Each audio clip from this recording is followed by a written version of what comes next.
नमस्ते दोस्तों। कभी सोचा है आपने कि भाई ये गर्मी और सर्दी का मौसम आखिर आता क्यों है?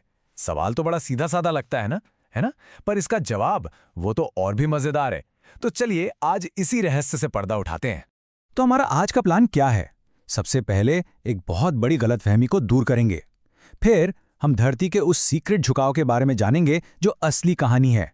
उसके बाद देखेंगे कि सूरज की किरणों का एंगल कैसे काम करता है। पूरे साल के मौसमों का एक चक्कर लगाएंगे और आखिर में एक ऐसा पक्का सबूत देखेंगे कि सब कुछ शीशे की तरह साफ हो जाएगा। तो सवाल वही है, ये मौसम आखिर बनते कैसे हैं? और पता है, ज्यादातर लोगों के मन में ना इसका एक बहुत ही कॉमन सा जवाब पहले से ही होता है। आमतौर पे यही माना जाता है कि भाई जब हमारी धरती सूरज के पास होती है तो गर्मियां आ जाती हैं और जब दूर चली जाती है तो सर्दियां। सुनने में तो एकदम लॉजिकल लगता है ना, बिल्कुल वैसे ही जैसे आप आग के पास बैठे हैं तो गर्मी लगती है और दूर हटे तो ठंड। पर क्या क्या ये सच में ऐसा ही है? अब जरा इस फैक्ट को सुनिए और आप हैरान रह जाएंगे। हमारी धरती सूरज के सबसे ज्यादा करीब होती है जनवरी में। जी हां, जनवरी में। अब सोचिए जरा, हम इंडिया में उत्तरी गोलार्ध में जनवरी में तो जैकेट और रजाई से बाहर नहीं निकलते। तो फिर ऐसा कैसे हो सकता है? मतलब साफ है, इस पहेली का जवाब दूरी में तो बिल्कुल नहीं है। और यहीं पर एंट्री होती है हमारी कहानी के असली हीरो की। ये है धरती का वो छुपा हुआ झुकाव। यही है मौसमों के बनने का असली और एकलौता कारण। अच्छा, इस झुकाव को ठीक से समझने के लिए ना दो बातें फटाफट क्लियर कर लेते हैं। पहला है रोटेशन, मतलब धरती का अपनी ही जगह पर लट्टू की तरह घूमना, जिससे दिन और रात होते हैं। और दूसरा है रेवोल्यूशन, यानी धरती का सूरज के चारों ओर चक्कर लगाना, जिससे पूरा साल बनता है। सिंपल है ना? और ये रहा वो मैजिक नंबर 23.5 डिग्री।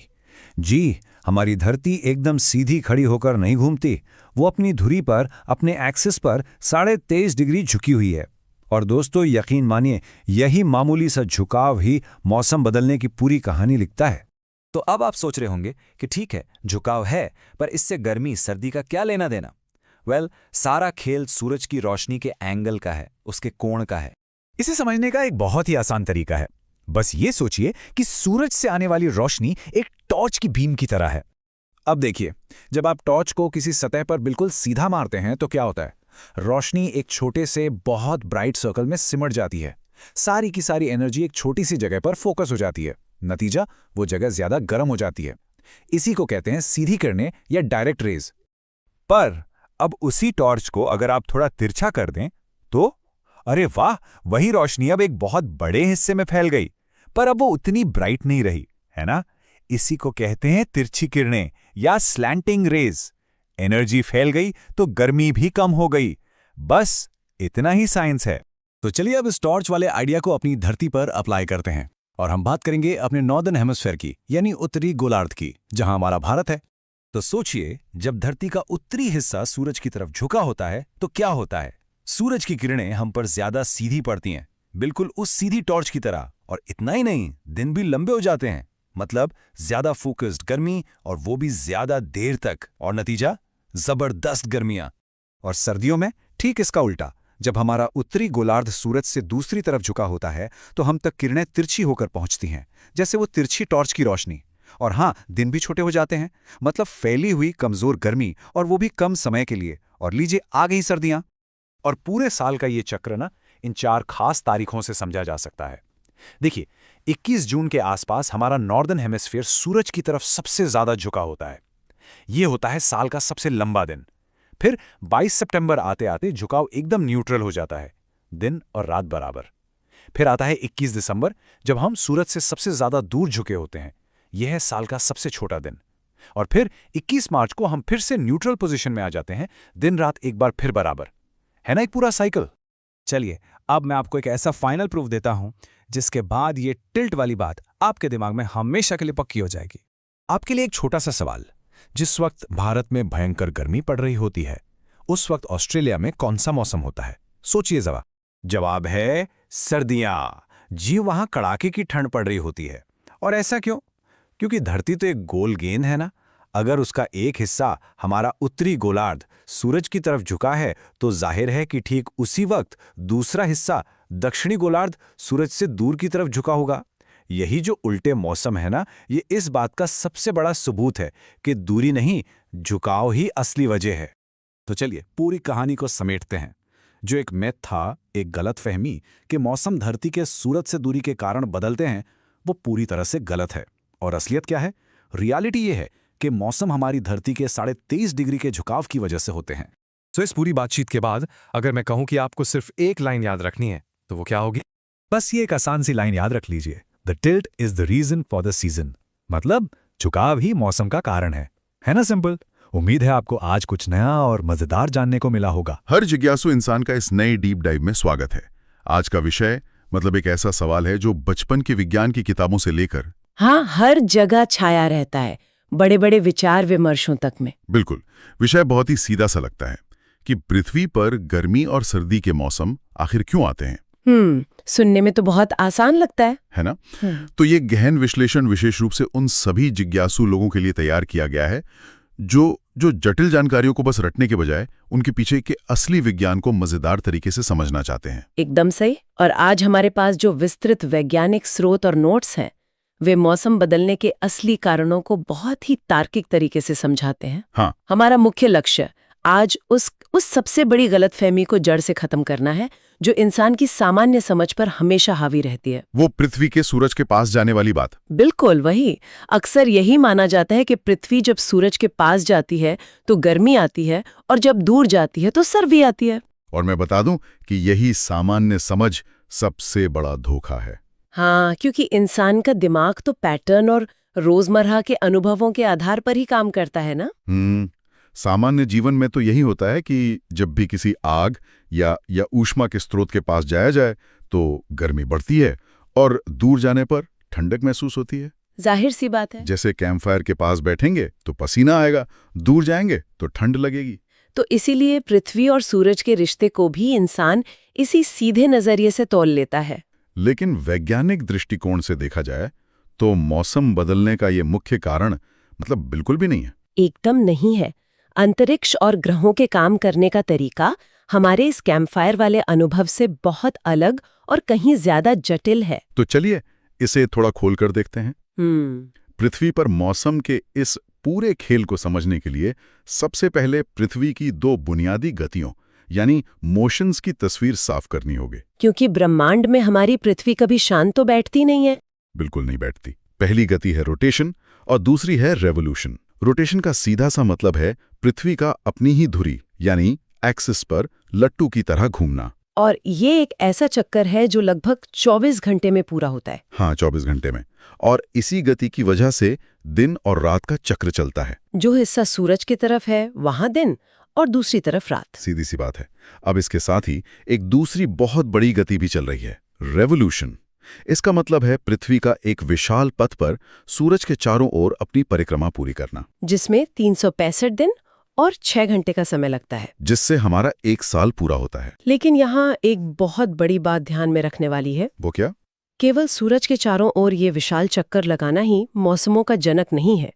इसे ऐसे समझा जा सकता है कि अगर पृथ्वी अंतरिक्ष में बिल्कुल सीधी खड़ी होकर यानी बिना किसी झुकाव के सूरज का चक्कर लगाती तो आज जो मौसमों का चक्कर हम देखते हैं वो अस्तित्व में ही नहीं होता। अच्छा। हाँ, केवल एक परिक्रमा पूरी कर लेना मौसम के बदलाव की पूरी कहानी नहीं है। मतलब दिन और रात तो होते, साल भी बीतता, लेकिन वो बदलाव नहीं आता जो हमें जुलाई की चिलचिलाती धूप या जनवरी की सर्द रातों का अनुभव कराता है। इसके पीछे एक बहुत ही महत्वपूर्ण और अक्सर नजरअंदाज किया जाने वाला वैज्ञानिक हीरो छिपा है। तो फिर वो असली हीरो है कौन? क्योंकि अगर केवल अंतरिक्ष में सूरज के चक्कर लगाने से मौसम नहीं बन रहे हैं तो जाहिर है कि कोई ना कोई ऐसी खगोलीय चाल है जो इस पूरी पृथ्वी के तापमान को नियंत्रित कर रही है। असली कारण पृथ्वी की एक्सिस या धुरी का स्वभाव है। पृथ्वी की यह धुरी बिल्कुल सीधी यानी 90 डिग्री के कोण पर नहीं है। ये असल में 23.5 डिग्री के कोण पर झुकी हुई है। 23.5 डिग्री? हाँ, विज्ञान की भाषा में इसे एक्सियल टिल्ट कहा जाता है। अब जरा विचार किया जाए कि इसका नतीजा क्या होता अगर ये झुकाव शून्य होता। अगर शून्य होता तो अगर पृथ्वी बिल्कुल सीधी होती तो सूरज की रोशनी पूरी पृथ्वी पर पूरे साल एक ही कोण से पड़ती। हर अक्षांश का अपना एक स्थायी तापमान होता जो कभी नहीं बदलता। यानी भूमध्य रेखा पर हमेशा भीषण गर्मी होती है और ध्रुवों पर हमेशा भयंकर सर्दी। बिल्कुल, दिन और रात की लंबाई पूरे साल बराबर रहती। कोई वसंत का मौसम नहीं होता, पेड़ों से पत्ते झड़ने का कोई खास पतझड़ वाला समय नहीं होता। ये तो किसी साइंस फिक्शन की फिल्म की तरह लगता है कि एक ग्रह पर पूरे साल कोई मौसम ही ना बदले, एक रास्ता से भरी भी दुनिया। यहाँ जो बात सबसे हैरान करने वाली है वो ये है कि अंतरिक्ष में ये मामूली सा दिखने वाला 23.5 डिग्री का झुकाव ही हमारे मौसमों का, हमारे कृषि चक्र का और पृथ्वी पर जीवन की इस पूरी विविधता का मुख्य संचालक है। तो अब इस झुकाव की वजह से सूरज की रोशनी के कोण यानी एंगल पर पड़ने वाले प्रभाव को समझना जरूरी है। इसे बहुत ही रोजमर्रा के एक शानदार उदाहरण से समझा जा सकता है। हाँ, टॉर्च वाला उदाहरण। बिल्कुल, इसे एक फ्लैशलाइट या टॉर्च की तरह देखा जा सकता है। अगर अंधेरे में एक टॉर्च को दीवार पर बिल्कुल सीधा डाला जाए तो रोशनी एक बहुत छोटे और स्पष्ट घेरे में केंद्रित हो जाती है। ऊर्जा एक ही बिंदु पर जमा हो जाती है। हाँ, वो जगह बहुत चमकती है। लेकिन अगर उसी टॉर्च को बिना पीछे किए बस थोड़ा सा तिरछा कर दिया जाए, यानी एक एंगल पर रखा जाए, तो वही रोशनी अब दीवार पर एक बहुत बड़े, फैले हुए और मध्यम आकार में बदल जाती है। और रोशनी के फैलने की वजह से उसकी चमक कम हो जाती है। उसका प्रभाव उस पूरी जगह पर कम हो जाता है। और सूरज की किरणें भी पृथ्वी के साथ बिल्कुल यही कर रही हैं। इसे एक कदम और आगे ले जाते हैं। जब सूरज की किरणें पृथ्वी के किसी हिस्से पर डायरेक्ट रेज के रूप में पड़ती हैं, जैसे टॉर्च की सीधी रोशनी, तो ऊर्जा एक छोटे क्षेत्र में अत्यधिक केंद्रित हो जाती है। इसे विज्ञान में इंसुलेशन या इनकमिंग सोलर रेडिएशन का सीधा प्रभाव कहते हैं। इससे वहां का तापमान तेजी से बढ़ता है। और जब तिरछी होती हैं तब? जब पृथ्वी के झुकाव के कारण किरणें स्लैंटिंग रेज यानी तिरछी किरणों के रूप में सतह पर टकराती हैं, तो वही ऊर्जा एक बहुत बड़े भौगोलिक क्षेत्र में फैल जाती है। ऊर्जा बढ़ जाती है। इतना ही नहीं, तिरछी किरणों को पृथ्वी के वायुमंडल की एक बहुत मोटी परत को पार करके आना पड़ता है, जिससे बहुत सारी गर्मी रास्ते में ही बिखर जाती है या अवशोषित हो जाती है। तो इसका सीधा सा परिणाम होता है कम गर्मी यानी मौसम का ठंडा होना। बिल्कुल सही। और यहाँ मामला बहुत ही दिलचस्प हो जाता है, क्योंकि अब पृथ्वी के उत्तरी और दक्षिणी गोलार्धों में मौसम के इस विरोधाभास को समझना एकदम आसान हो जाता है। हाँ, गोलार्ध यानी हेमिस्फीयर्स। भूमध्य रेखा के ऊपर का आधा हिस्सा उत्तरी गोलार्ध है, जहां भारत, अमेरिका और यूरोप जैसे हिस्से आते हैं, और नीचे का आधा हिस्सा दक्षिणी गोलार्ध है। सही है। तो जब पृथ्वी अपनी कक्षा में चक्कर लगाते हुए उस जगह पहुंचती है जहां उत्तरी गोलार्ध सीधे सूरज की तरफ झुका होता है, तो उस पूरे हिस्से पर सूरज की किरणें लगभग सीधी पड़ती हैं। और सिर्फ किरणें सीधी नहीं पड़ती, बल्कि इस झुकाव की वजह से दिन का समय भी लंबा हो जाता है। यानी सूरज ज्यादा देर तक आसमान में रहता है। और यही वो स्थिति है जहां दो बड़े कारण आपस में मिल जाते हैं। कौन से दो कारण? पहला, सूरज की किरणें सीधी पड़ रही हैं, इसलिए ऊर्जा का प्रहार बहुत तेज है।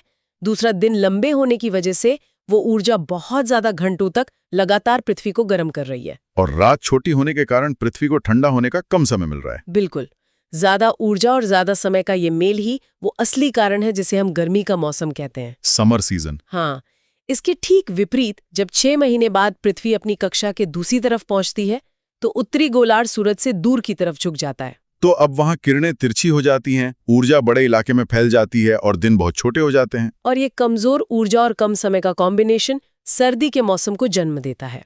और शायद यही कारण है कि दुनिया के अलग अलग हिस्सों में एक ही समय पर बिल्कुल विपरीत मौसम होते हैं। हाँ, इसी झुकाव की वजह से। जब भारत, चीन या उत्तरी अमेरिका में भयंकर गर्मी की छुट्टियां चल रही होती हैं, ठीक उसी समय ऑस्ट्रेलिया, दक्षिण अफ्रीका और अर्जेंटीना जैसे देशों में, जो दक्षिणी गोलार्ध में हैं, लोग ऊनी कपड़े पहनकर सर्दियां बिता रहे होते हैं। ये बहुत ही रोचक बात है। दिसंबर के महीने में जहां यूरोप में बर्फबारी हो रही होती है, वहीं ऑस्ट्रेलिया में लोग बीच पर गर्मी का मजा ले रहे होते हैं। और ये जो विपरीत मौसम का पैटर्न है, ये खुद पृथ्वी के झुकाव का सबसे बड़ा और सबसे ठोस प्रमाण है। वो कैसे? अगर वो पुरानी धारणा सही होती कि मौसम सूरज के पास या दूर जाने से बदलते हैं, तो पूरी पृथ्वी पर एक ही समय में एक जैसा मौसम होना चाहिए था। हाँ, लॉजिक तो यही कहता है। जब पृथ्वी पास होती तो पूरे ग्रह पर एक साथ गर्मी आनी चाहिए थी। लेकिन ये विरोधाभास साफ बताता है कि पृथ्वी एक ही समय में अपने दोनों गोलार्धों को सूरज की तरफ नहीं झुका सकती। जब एक हिस्सा सूरज के सामने सीना ताने खड़ा होगा, तो दूसरा हिस्सा स्वाभाविक रूप से छिप जाएगा। बिल्कुल सही। अच्छा, 1 मिनट यहाँ रुकावट के लिए माफी, लेकिन अगर हम उस बचपन वाली कहानी पर वापस लौटें तो दिमाग में एक सवाल आता है, पूछिए। अगर पृथ्वी की कक्षा बिल्कुल गोल नहीं है तो कभी ना कभी तो वो सूरज के पास आती होगी। क्या उस दूरी का मौसम पर सच में रत्ती भर भी असर नहीं होता? इससे एक बहुत जरूरी सवाल खड़ा होता है कि आखिर पृथ्वी और सूरज के बीच की दूरी का ये पूरा गणित है क्या? खगोल विज्ञान के अनुसार पृथ्वी जिस रास्ते पर सूरज का चक्कर लगाती है वो परफेक्ट सर्कल या पूरी तरह से गोल नहीं है। हाँ, वो अंडाकार है। जिसे इलिप्टिकल कहते हैं। इसका मतलब है कि अपनी साल भर की यात्रा में एक समय ऐसा आता है जब पृथ्वी सूरज के थोड़ा करीब होती है। इसे पेरीहेलियन कहते हैं। पेरीहेलियन। और एक समय ऐसा आता है जब वो सबसे दूर होती है, जिसे अपेहेलियन कहा जाता है। और यहाँ जो जानकारी हमारे स्रोतों में है वो तो उस हर बात के बिल्कुल उलट है जो इंसान सामान्य तौर पर सोचता है। हाँ, वो तथ्य काफी चौंकाने वाला है। पृथ्वी असल में जनवरी के महीने के आसपास सूरज के सबसे करीब होती है और जुलाई के महीने में वो सूरज से अपनी अधिकतम दूरी पर होती है। बिल्कुल। यानी जब उत्तरी गोलार्ध में जनवरी के कंपा देने वाली ठंड पड़ रही होती है तब हम सूरज के सबसे नजदीक होते हैं। ये तो सीधा सीधा दिमाग को चकरा देने वाला तथ्य है। और ये तथ्य उस पुराने भ्रम को जड़ से उखाड़ फेंकता है।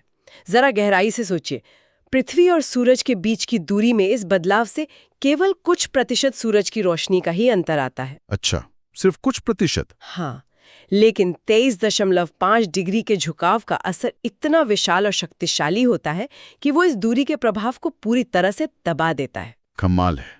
जब जनवरी में पृथ्वी सूरज के सबसे करीब होती है तब उत्तरी गोलार्ध सूरज से दूर झुका होता है। वो झुकाव इतनी तिरछी किरणें और इतने छोटे दिन पैदा करता है कि सूरज के करीब होने का कोई फायदा नहीं मिलता। और वहाँ कड़ाके की सर्दी होती है। इससे ये पूरी तरह बिना किसी शक के साबित हो जाता है कि पृथ्वी और सूरज की दूरी मौसम का कारण नहीं है। मुख्य नियंत्रण सिर्फ और सिर्फ अक्षीय झुकाव के हाथ में है। ये नजरिया वाकई मौसमों को देखने की पूरी समझ को ही पलट देता है। अब थोड़ा उन वैज्ञानिक शब्दों की तरफ मुड़ते हैं जो अक्सर न्यूज और कैलेंडर्स में दिखते हैं, जैसे कि संक्रांति, जिसे सॉल्स्टिस कहते हैं, और विषु यानी इक्विनॉक्स। क्या ये सिर्फ खगोल शास्त्रियों की भाषा के भारी भरकम शब्द हैं या इनका हमारी रोजमर्रा की जिंदगी और दिन की लंबाई से कोई सीधा नाता है? इन शब्दों को बहुत ही व्यवहारिक तरीके से डिकोड किया जा सकता है। ये सीधे तौर पर पृथ्वी के झुकाव की चरम स्थितियों को दर्शाते हैं। चरम स्थितियां? हाँ। सबसे पहले बात करते हैं सॉल्स्टिस की। ये साल के वे 2 दिन होते हैं जब पृथ्वी का कोई एक गोलार्ध सूरज की तरफ अपने सबसे अधिकतम झुकाव पर होता है। Maximum tilt. हाँ, समर सॉल्स्टिस हर साल लगभग 21 जून के आसपास आता है।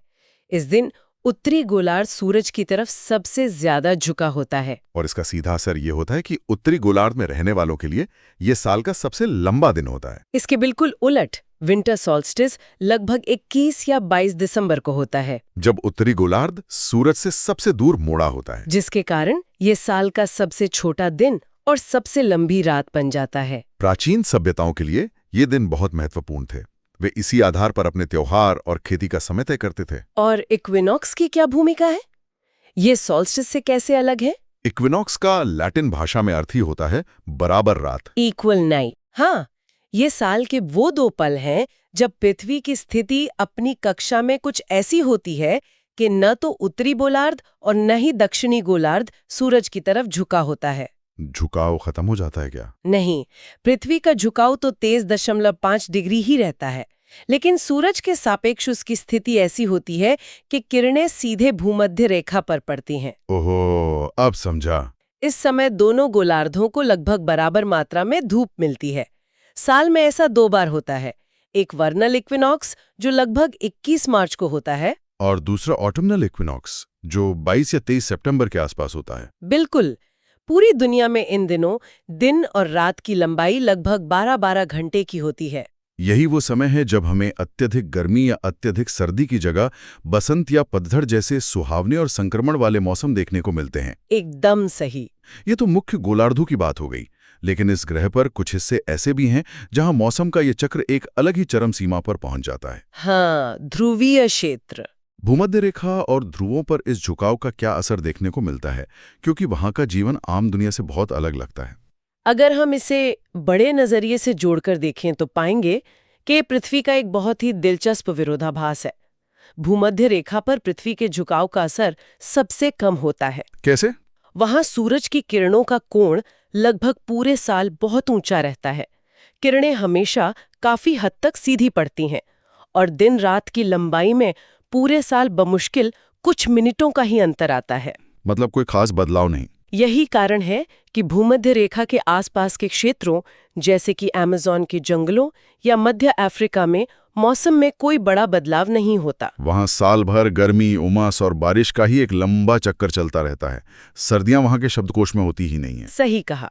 लेकिन जैसे जैसे हम ध्रुवों की तरफ यानी आर्कटिक या अंटार्कटिक की तरफ बढ़ते हैं तो कहानी एकदम से पलट जाती है ना। बिल्कुल पलट जाती है। वहां तो हालात इंसानी कल्पना से भी परे हो जाते हैं। भूमध्य रेखा पर जो असर सबसे कम था, ध्रुवों पर जाकर वो असर अपनी सबसे चरम अवस्था में पहुंच जाता है।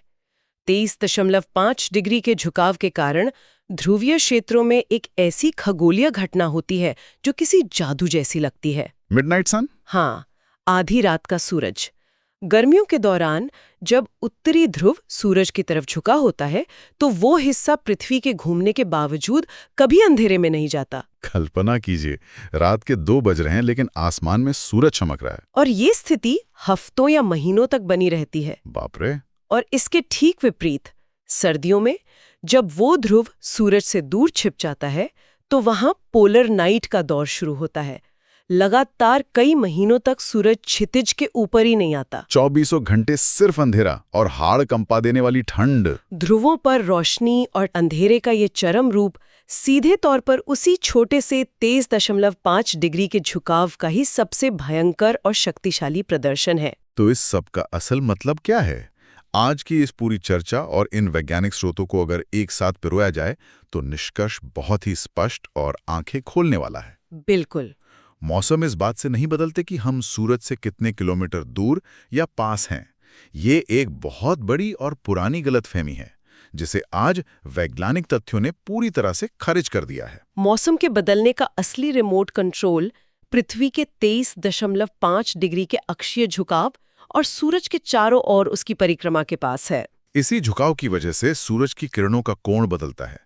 ऊर्जा कभी एक जगह सीधी पड़ती है तो कभी फैल जाती है और इसी वजह से हमारे दिन और रात की लंबाई घटती बढ़ती है। और ये जानकारी हर जिज्ञासु व्यक्ति के लिए सिर्फ एक तथ्य नहीं है, बल्कि ये प्रकृति को, आसमान को और हमारे बदलते हुए मौसमों को देखने का एक बिल्कुल नया और गहरा वैज्ञानिक नजरिया है। जब भी सर्दियों में धूप अच्छी लगे या गर्मियों में चुभे तो ये समझना आसान हो जाता है कि उस वक्त हमारी पृथ्वी अंतरिक्ष में सूरज के सामने किस तरह से झुकी हुई है। और इस पूरी खगोलीय यात्रा का अंत एक ऐसे गहरे विचार के साथ किया जा सकता है जो विज्ञान के इन तथ्यों से ही उपजता है। कौन सा विचार?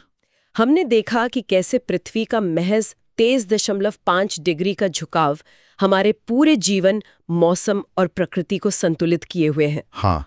लेकिन जरा एक अलग ब्रह्मांडीय स्थिति पर विचार किया जाए।